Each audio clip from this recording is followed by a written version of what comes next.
Our first president, George Washington, said it best. Disabled veterans purchased our liberty at the price of their blood.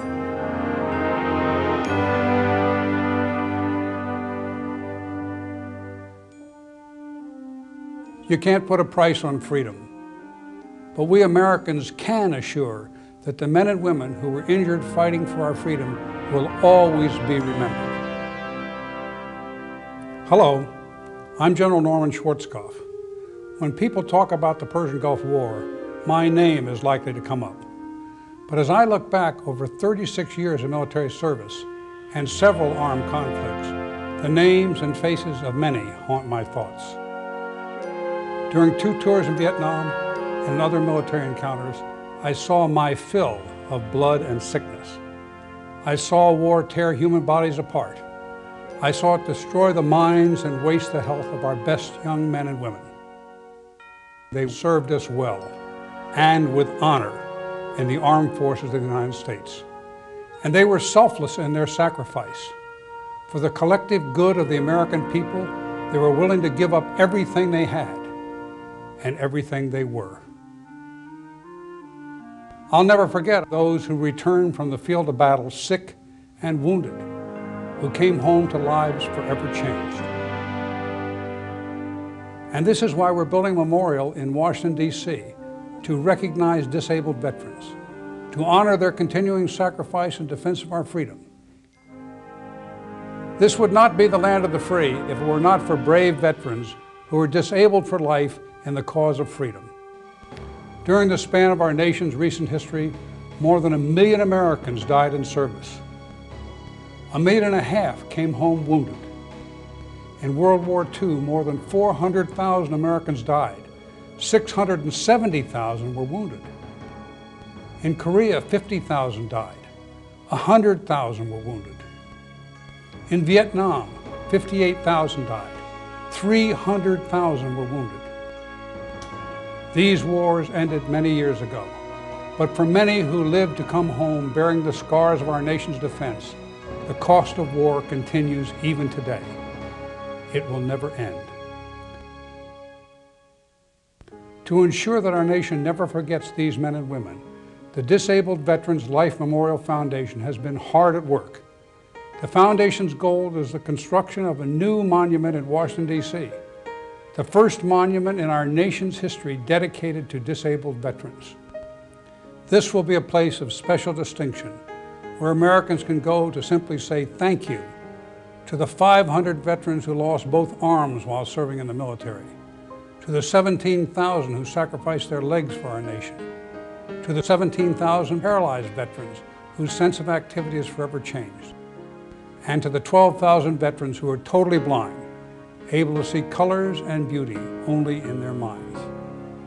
In its own unique way, this memorial will allow the American people to show their respect to those who died defending freedom by honoring the 2.3 million disabled veterans who still live among us today.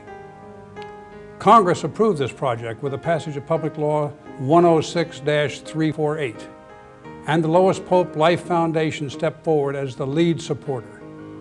Funding from this foundation has been matched by the Disabled American Veterans, who are actively seeking the partnership of other veteran service organizations. It's essential to have a memorial here in Washington, D.C. for disabled veterans, for all those throughout American history who have sacrificed so much in defense of our freedom. The Disabled American Veterans proudly supports the effort to build a memorial in Washington and is actively behind it. A large site has been selected just a few blocks from and in full view of the U.S. Capitol building. The American Veterans Disabled for Life Memorial will stand in the pathway of so many who live and work in our nation's capital. Each time an American views our memorial, he or she will walk away with a powerful reminder that freedom is not free. Each time someone will remember that disabled veterans paid the price of freedom with pain and hardship, with suffering that never ends.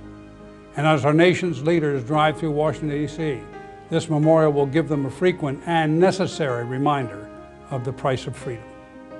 This memorial will help Americans remember that many of their disabled veterans continue to pay the price of freedom with pain and with hardship that never really ends. It's important to have a memorial to commemorate the continuing sacrifice of the nation's disabled veterans, so that the American people can come to express their appreciation for the men and women who continue to make great sacrifices for our nation. Freedom has a taste to those who fight and almost die that the protected will never know. I look forward to seeing this monument in the shadow of the nation's capital. To make this memorial happen, we need your help.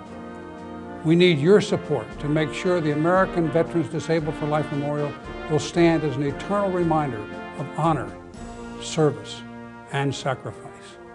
We need your help to make sure the memorial is there to represent the unsung heroes who protected freedom in America and ensured our democracy for our great nation.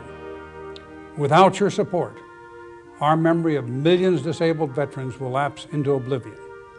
That will be tragic. We must never allow that to happen, because these veterans are our brothers and sisters, our sons and daughters, our aunts and uncles, our friends and neighbors, our mothers and fathers, and the young men and women who are serving throughout the world for freedom everywhere. If we fail in our duty to remember those who defended our freedom, what message will we send to future generations? Will they be ready to stand up for America on some far-off day when our country again calls its young men and women to arms? Make sure these veterans are always remembered. Help us erect the American Veterans Disabled for Life Memorial. With your help and support, thousands upon thousands of visitors will see it each year, and each will remember the sacrifices of our disabled veterans. Thank you.